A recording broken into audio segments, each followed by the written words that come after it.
Do you feel any pangs of pain taking on this president?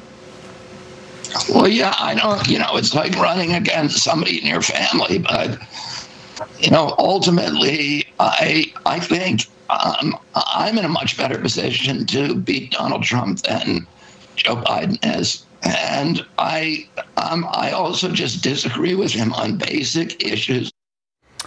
All right, the name counts for a lot, but also the demeanor and the ideas that Robert F. Kennedy Jr. is espousing seem to be connecting with a number of Democratic voters. He scores 1 out of 5 Democrats who say that, yeah, they like him. In fact, when you throw in Marianne Williamson, that's fully roughly a third of the Democratic votership, if you will, that prefers someone to Joe Biden.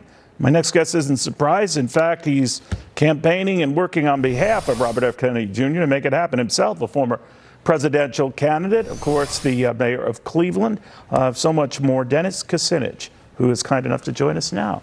Congressman, very good to see you. Hey, Neil, it's great to be with you. Same here. Let me ask you, why are you doing this? I mean, it's a risk. Usually, a lot of people look askance at someone who within the party is taking on the president and, of course, the titular head of your party. Why? Well, you have to reflect on what Robert F. Kennedy Jr. stands for, and then you can understand the urgency of his candidacy. RFK Jr. stands for unity. He stands for stopping the endless wars. He stands for truth. He stands for freedom, something that all Americans are concerned is slipping away because of the connection between corporations and the state. He stands for healing the nation. Enough of these divisions. Let's bring America together and show the real power of our country.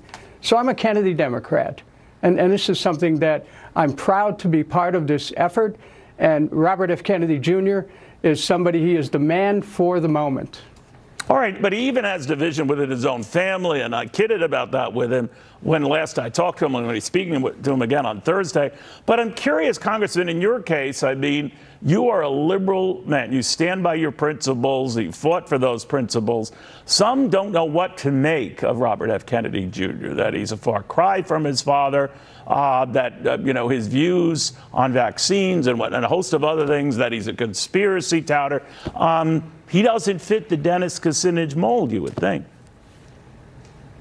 Well, actually, he's a centrist. And if I was in Congress today, I'd be a centrist. And I think the American people are moving towards the center.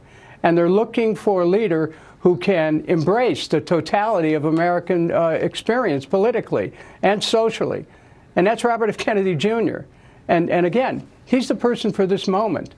And I'm supporting him because no matter where my political journey has been, I can tell you that today our country needs his leadership to be able to close ranks, to deal with the urgent concerns that we have of bringing the country together, to address the violence that's going on in our own society, to be able to look at what we need to do to have economic justice. I mean, Robert F. Kennedy Jr.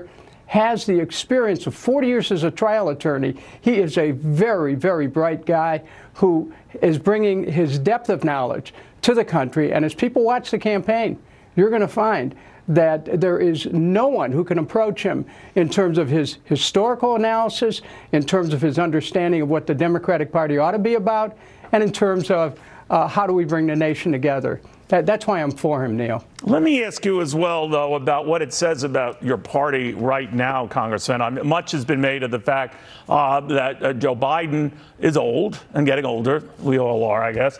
But he's showing it right now, and that some of your colleagues in the party are getting concerned.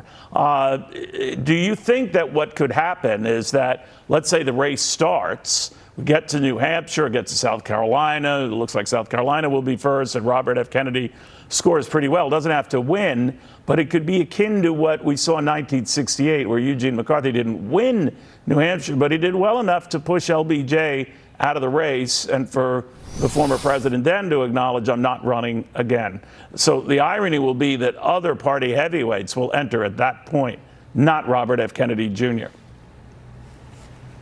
Well, the reality is going to be, respectfully, Neil, that Democrats are going to be looking for the person who can win in November. And I think that as we move towards the primary season, it will be abundantly clear that Robert F. Kennedy Jr. is the only Democrat who can win in November, because he can get the support of Republicans, he can get the support of independents, he's someone who has the ability to unite the nation. Well, we don't know that yet, and it might time. turn out to that point. But I will be curious, doesn't Joe Biden have to acknowledge that? How do you think party types, many of those in the White House, inform him? If you're right about that, Mr. President, we don't think you should do it. We don't think you should make the run. Well, I don't, we haven't made age an issue. And it's I know, about but if everyone is saying there's this plurality, and you're quite right, that is, it's a strong plurality of Democrats who want someone else, how is that then conveyed to Joe Biden? Is it, or does he have the final say on that? Neil, your question is well taken, but I will say again that Democrats want a winner in November. And if it appears that Robert F. Kennedy Jr. can be successful in November and President Biden cannot in 2024, then Democrats will turn to Robert F. Kennedy Jr. as the standard bearer of our party. And as a Kennedy Democrat, I'm looking forward to that moment.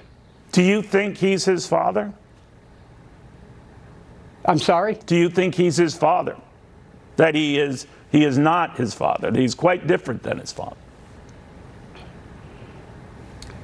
Well, all of us contain the aspirations of our parents. And I think that what he has done is to be able to demonstrate a depth of knowledge on the things that concern the country. Like his father, he's a very inspiring person. And like his father, he's putting it all out on the line for this country. Because this is the moment. There's all of us sense danger on the horizon in the way that the affairs of the nation are being managed right now.